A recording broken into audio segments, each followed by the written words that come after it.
Over Christmas, I was able to go home a little while, and chatting with my older brothers and sisters, we got talking about our younger years on the farm and how we would go out and play hide and go seek or have a scavenger hunt. You know, it was always times of searching and discovery. Well, I was looking at my younger nieces and nephews, and they looked at me like deer in headlights. And then one of them said, "Can you do that online?" And I'm going, "Oh boy, no." Well, maybe you can, I'm not sure. But you know, searching is something we all have in common. Each and every one of us has searched for happiness, or maybe spiritual searching for a deeper faith, or just searching for the answer of the question why. You know, all humans restlessly move about. Whatever the motivation is, they place all of it on all of us who are pilgrims. All of us journey on the road to discovery each and every day. I think of Martin Luther King, who will celebrate on January 15th. He was a man who was searching for and became the voice of a movement for equality and justice. His search was a path of nonviolence. In one of his speeches, he declared, "Darkness cannot drive out darkness. Only light can do that. Hate cannot drive out hate, because only love can do that." His words and his commitment to this path of light and love are an echo of our biblical tradition that we find in our readings that were just proclaimed on this, the Feast of the Epiphany. That first reading from Isaiah, the imagery of light permeates that reading. We heard words like, "Your light has come, the glory of the Lord shines upon you." Even in the midst of their darkness, God's people who were in exile, they were promised that the glory of God would shine, that nations would walk by the light that they would give, and their kings by their shining residence and radiance. The psalm that we sang, "Every nation on earth gives adoration to God," attracted to the light of God's people.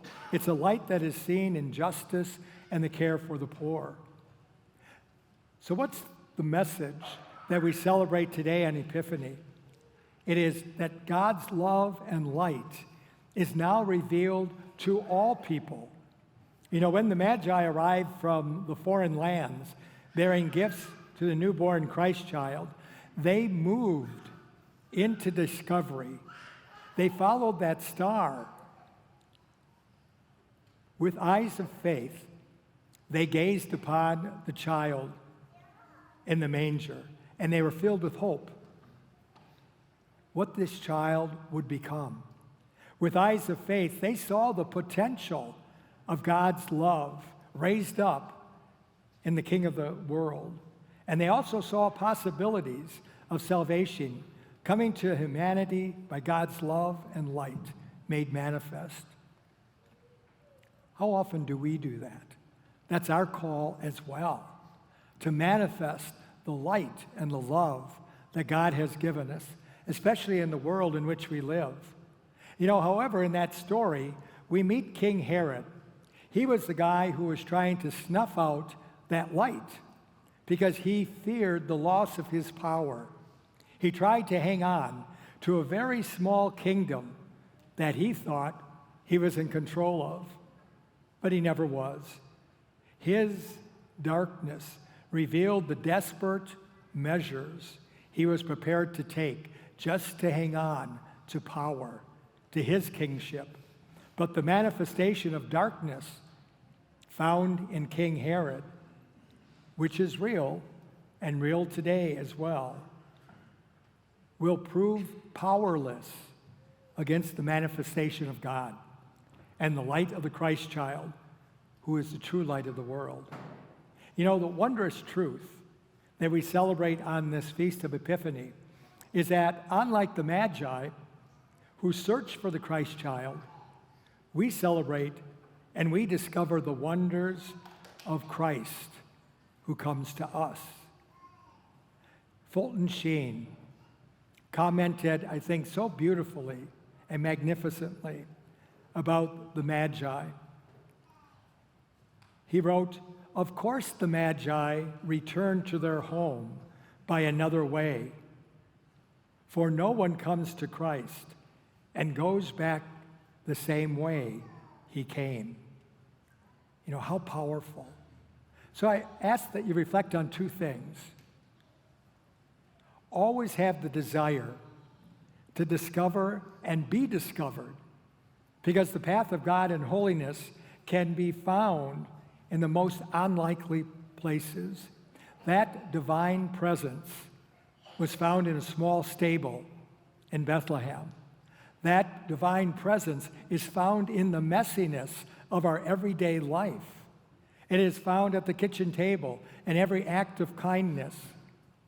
And it's also important to remember that our God searches for us as well. And the second thing I ask is the question of, when has the light of Christ that we celebrate today guided you through any fear or darkness? You know, sharing our faith is the gift that we have.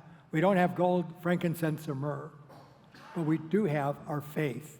And we are called to share that faith with one another, because we journey on this life's road together. So I just invite you to maybe this week share with someone who is walking this journey with you and answering that question of how the light of Christ, how the love of God is with you, and to be able to share that, because we are God's beloved children. Amen.